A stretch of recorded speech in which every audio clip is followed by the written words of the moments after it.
Okay, Colleen, now what I want to do is we did an example of boosting the article I wrote on helping small businesses. Now, would you walk through the process if we were doing the same thing basically in Ad Managers? So this is my Ad Manager campaign. We got things already working. And now go ahead and take it on as though you were doing that same ad that we boosted in Ad Manager. Okay, so we would have to create a campaign.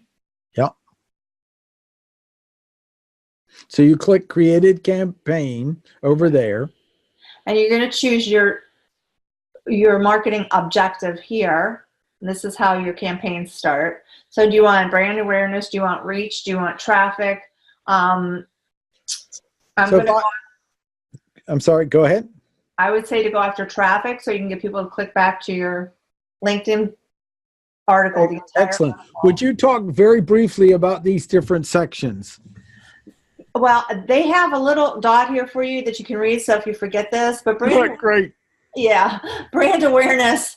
Awareness is just that. Like if people really haven't heard of you much, this will push it out to a lot of people in your area or in the areas you pick. It'll push your information out. And with something like this, I would suggest not, trying to sell anything, but you're just trying to get brand awareness. Right. On Facebook, and this is what you do. So you want to give them information more than anything here. On consideration, you have your traffic, which is kind of your clicks to a website. You can also go for engagement, which is your comments and your likes and your clicks. Then you have, this is for apps. If you have an app installed or selling an app.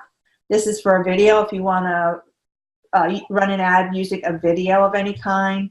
Then they have lead generation, and that gets a little heavier into the background of everything because you're literally trying to create leads off of your ad. Mm-hmm. And then, of course, messages, which is your messenger. And you have to be careful with that because you really annoy people quickly with that. Mm-hmm. Then you have conversions, and conversions are just that. You have to have the pixel installed on the website that you're taking people to, even on the possible sign up or link to the information that you're trying to provide them with, so that you can actually track those conversions. A conversion is somebody that has done something you've requested them to do. And you have to have everything laid out very clearly all down the line so it can track them correctly, or you just don't get it. And catalog sales are the same basic thing, except you're selling something there. Store visits are kind of the same way. You have a storefront somewhere and you're trying to get people in there to buy. So the conversions are a lot more intense. And you have to have a lot of items in place to use them and use them. I want to say something. That this is confusing to new people because what you need to realize is these are three main categories, and you're going to be picking one of them. Right? It's not like and so a lot of people when I teach this are just overwhelmed. How many am I to pick or something, or questions, and we're going to be picking one of these. So in this, we're trying to drive traffic. If we're a new hot dog stand and we want them to see our specials and see our ad, we might want engagement. So here's our daily specials. That would be an example of it. If we have often a new business, we just need to get people to know our new clothing store. That would be brand awareness. So what I recommend is pick one of these, work with it, learn it before you go to the other. Don't try to do everything. So go ahead. Let's continue with this example. Right. And this also gives you, down here, you can name it. So we'll name it Hurricane. This was Florence, right? Yep. Florence. You got it. Yep. So that we know what that is, and you have to name this all throughout so you can keep track, and you really need to make that name clear because you will lose it in amongst many ads if you don't. Yep. It gives you the option for A/B testing. That's a whole nother learning curve there. It works really well, but you need to know a lot of things. It's intense, more intense. And then budget optimization is the same thing. I tend to, for beginners especially, kind of go with Facebook's, with what they give you versus their defaults versus anything else. Sounds good. Okay, so see back up here again, because we're creating a new ad set now. And so we kind of need to rename this again. And I don't know why that doesn't carry over, but it doesn't. And this is a hierarchy system. And ultimately you want to be building sets and testing things, and but you got to get your chops down so you're not wasting money here. Right. And as you can see on the left-hand side, Facebook does this, and so does Google AdWords in their own little way. Google Ads, you have your campaign, which is what we just set up. That's your goal, your objective. Then you have your ad set, which are these types of things, your traffic, your audiences, your budget. And then you get into the actual ad. So it gives you the three kind of module type situations in creating an ad and getting back into it to correct or change anything also. So we're driving traffic to a website because we're driving it to LinkedIn. We'll leave that. And then this is for an offer, drive more conversions by creating an offer. We're not creating an offer, we're providing information or trying to obtain even more information. So we just go down to audiences, and we're going to create a new audience. Yep, and this one. Go ahead. This is I want to put this in front of Jacksonville, North Carolina as the location, because that's where his business is. Just get more awareness to help him. So Jacksonville, North Carolina. So we want to make sure we get that. And you got to watch this. It looks like we have to type out North Carolina to just get it. That's it. So select that city. Okay, there we go. Good. And then you want to decide how much of an area on it. And so we narrowcast that down to like 10 miles. So there we are. We're right in the area. And then my experience is a lot of these people are over 40 years old. So I definitely want it to be over 40 crowd. Good. This is interesting. I don't know who his best customers are, so we might just leave this both. But the key thing here is notice on the right, it's starting to show you our potential reach. So it says audience side, pretty good. Size, pretty good. 44,000 people. Estimated daily reach is that many. And Colleen, it's important people understand this is in an ideal world. It might have a probability of reaching 4,800. It almost never does. So you need to look at those numbers as a ballpark. Right. And it says right below it that the accuracy of estimates is based on factors like past campaign data, budget you entered, and market data. So that it's a big ballpark that they're giving you. It could be more. It could be more or less. It could be in the middle. You won't know till you start running it. That's right. It gives you an idea, though, that you do have a good size audience. Potential reach, 44,000 people. You have a good potential daily, that type of thing.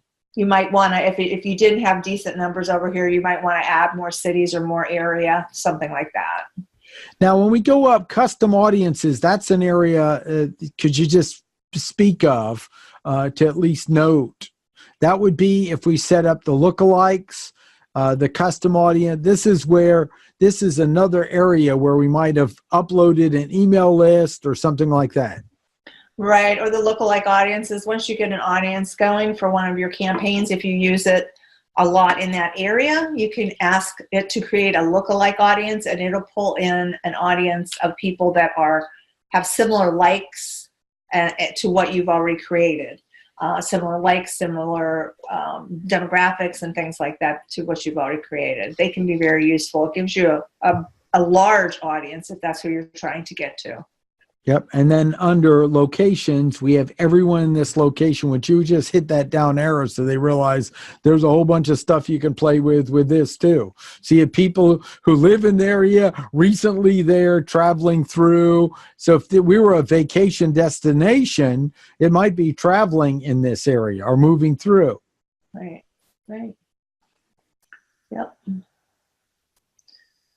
So then we have all gender, and I always put in English for the most part, but if you do have other languages, you can definitely put those in. It has probably every language on the map to use. And then detail targeting. Now that's where you want to go after specifics of the people you're trying to find. This is also part of what's been removed, isn't right. it? Yeah, part of the demographics. PR and him going before Congress, we used to be able to really dial this in. See, they took away income. Now they have zip codes. Uh-huh. They used to have dollars here. Now they have top 25 to 50% on a zip code of zip codes US. So this used to actually say like from 50,000 to 150,000, 150,000 to 250 or whatever. Now that they had to take that away and they've turned it into this situation here.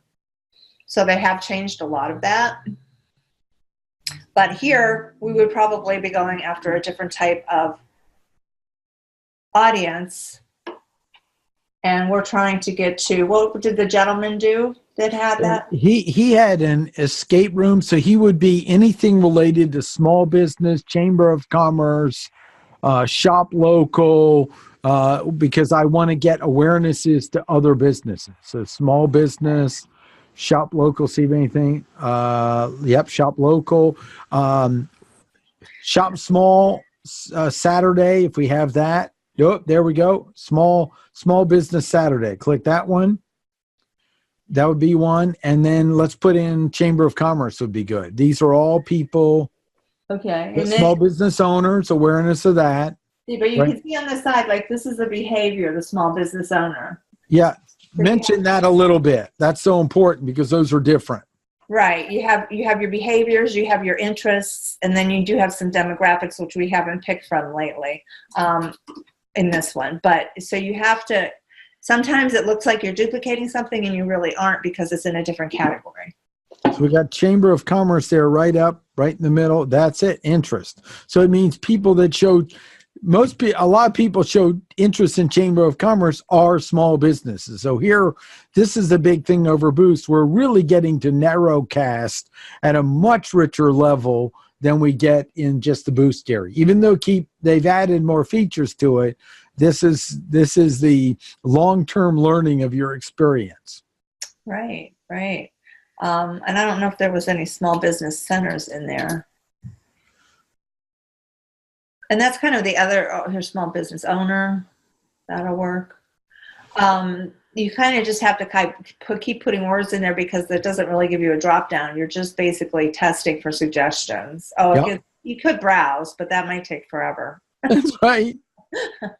Okay, so we have those in there now. Excellent. Okay, now it's placements.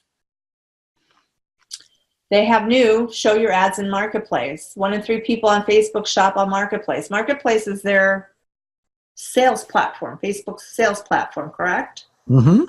Okay.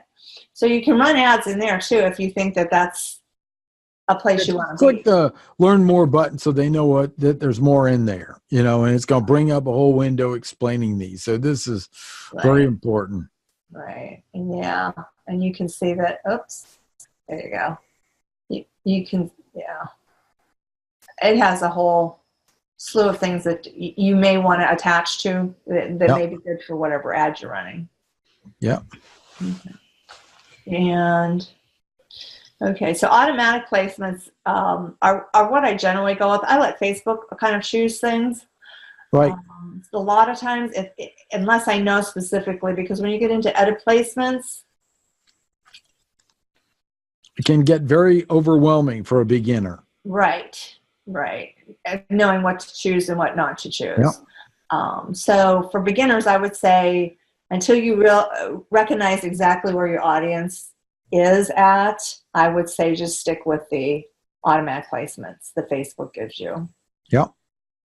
And then this is important, daily budget versus lifetime. Pick that lifetime, Colleen, and see what they recommend 350. So slow down, folks, right?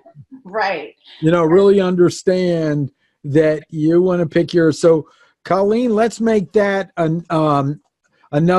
let's make it a lifetime budget of $20 for this because we're really helping the community. And then we have to make sure we pick a date range that'll accept, because it's a minimum of like $1 a day. So we're going to just have that go a few days.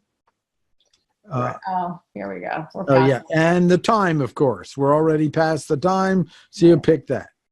Right. Yeah, you have to definitely watch this up here. You don't want to, because it defaults to a month. When you come down here, your schedule's always defaulted to a month out. So if you put in a lifetime budget, it won't accept a lot because there isn't enough money. And if you put in a daytime budget and don't change a daily budget and don't change the date, you could spend hundreds of dollars easily. Yep. Okay. And then ad delivery, it says run. You can dial this in, but learn through small amounts of money spent. That's the key thing. Right. And be careful. If you're done with that, let's say heads up, this is not a beginner level section here. Switch to the landing page views. Right. I would specifically leave it at link clicks. Mm-hmm. If you go to landing page views, again, you have to have your pixel installed. It does not work well without everything being in place. It needs to be in place, so it gets a little more complicated. Impressions you can go after. That's just people looking at it. We really want more than impressions or unique reach. Unique reach means people that have only seen it for the first time. So we're just going to leave it on link clicks because that's what we want. We want to see how many people clicked on it to go read the whole article. Right. Bid strategy. Again, this is not a beginner. Right. You need to know what you want to do here. If you go into the strategy, here's a short explanation of it. And you're going to bid per click. You really need to know what Facebook thinks of your target market and your ad before you start guessing at what to put there. Yeah, and my view is you pick your amount, you let Facebook do it, you start learning from what Facebook does as a beginner to get to this until you are, I would say 6 months to a year for many people, Colleen, just the learning curve of staring at this and trying things and noticing trial and error.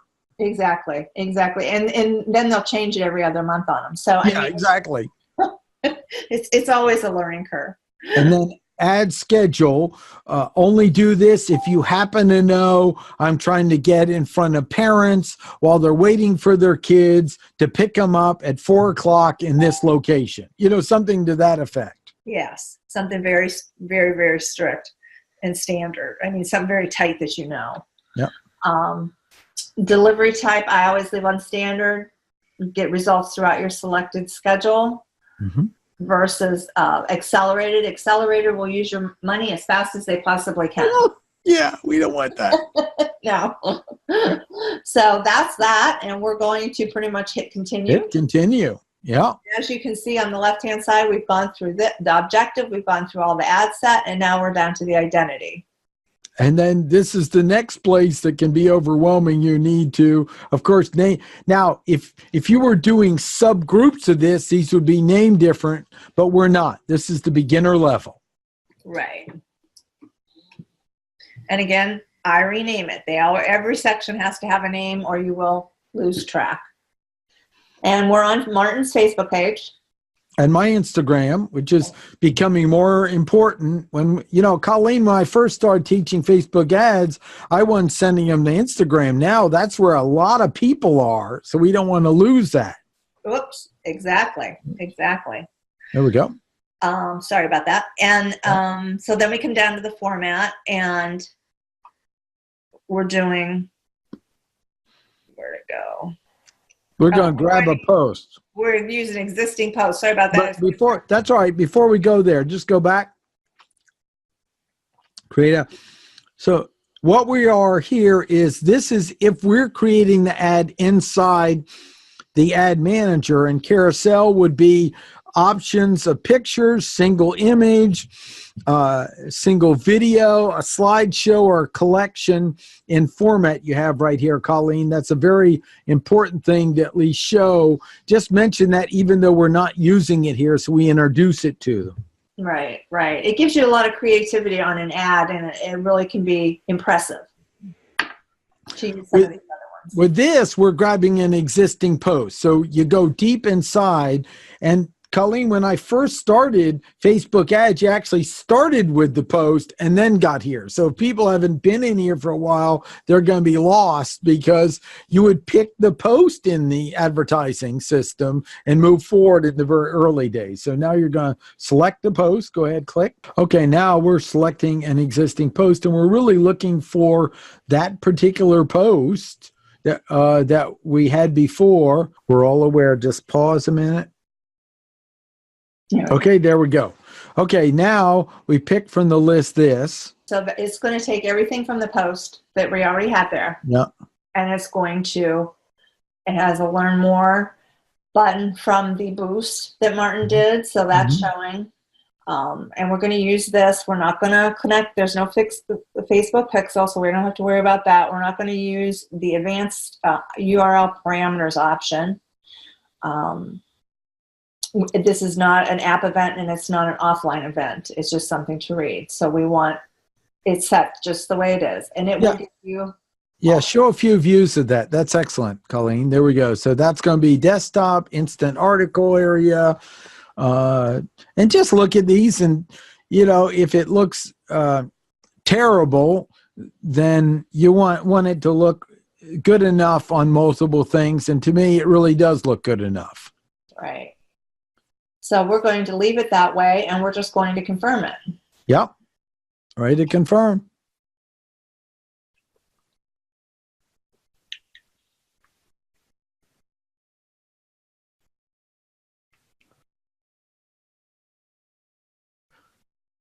And the good thing is this one does not have a lot of extra graphics in it. So there it is. It's in review. Excellent. Now, this is it. It's in review, and we're waiting for it to approve. So, Colleen, this was excellent. I just wanted to go through together the example of Boost versus Ad Manager so people realize they really need to start in Boost at small amounts and understand that well before they migrate to the adult big engine Ad Manager, because it can be so overwhelming. Right, exactly. And Colleen, when you work with clients, you work with the tracking pixels and everything on this, and even then you'll wake up one day and it'll change again. So you might have to Google search it or something else to find out what the changes are, right? Exactly. Yeah, Facebook doesn't communicate well. Yeah. So just why we're saying is, if you're frustrated, join the team. You just breathe deep, get your coffee, and keep moving. And then we have several ads here for the upcoming classes too. Southeastern ads, see that? And we've got some nice reach on it, impressions and other things. Right. It's starting to take hold. And it took a while. It took a while. Yeah. It was in review, and then it took a while for learning. And it's now starting to actually, and this is a campaign, so there's 3 ads under this campaign that are pulling. Yeah. Go ahead and open that up and just go over what it tells us. So these are the 3 ads that are running. Mm-hmm. And oh my, one finally started taking hold. And these are the results that are coming off of those ads. Yeah. As far as clicks, because they're all set up for clicks. This is the reach one. This is the first ad that started running the best. The first, obviously, you can tell that. This is your price, pay per click. This is what you're paying for clicks on that ad. The more clicks you get, the cheaper the payment becomes. Yeah. So those may go down. And then I have them ending on the 15th because the classes actually start on the 16th. Yeah. And let's go over what we have and just review what we have. We have our budget, our daily budget, how much we're spending. So we've set limits on it. We have the results, which shows us how many people have actually done something with it. Mm-hmm. And then let's talk about reach and impressions a minute, because that's something that often confuses people. Impressions is how many people have seen the ad. So some people may have seen it 2-3 times. They're saying I thought they had, if I go into it, I think they tell me how many times the ad. But you can calculate it, right? Yeah. So, but these are unique views. So we got in front of 1,400 people, and collectively they saw it, to those 1,400, 29.55 times. So you basically divide it, know approximately, some people saw it at least more than once. Right. Exactly. And we want to, that's it. And then what is it costing us? Let you decide, is this cost effective? So we really have an example of the ads we've placed, and we'll be going, and then it gives us the totals at the bottom. In this whole campaign, we reached 3,800, our 3,800 impressions. We got in front of 1,900 people. Colleen, I kind of described this as someone turned the paper and that ad was visible on the paper in a newspaper ad to them. That doesn't mean they did anything. They just had opportunity to. Exactly. And then our total spend. So this is a good, quick review. And the more you stare at this, the more it makes sense. So you do have to get on the court, spend some money, and learn about it. Yes, you do. Excellent. Thanks so much, Colleen. This gave us a good introduction to this. Great, Martin.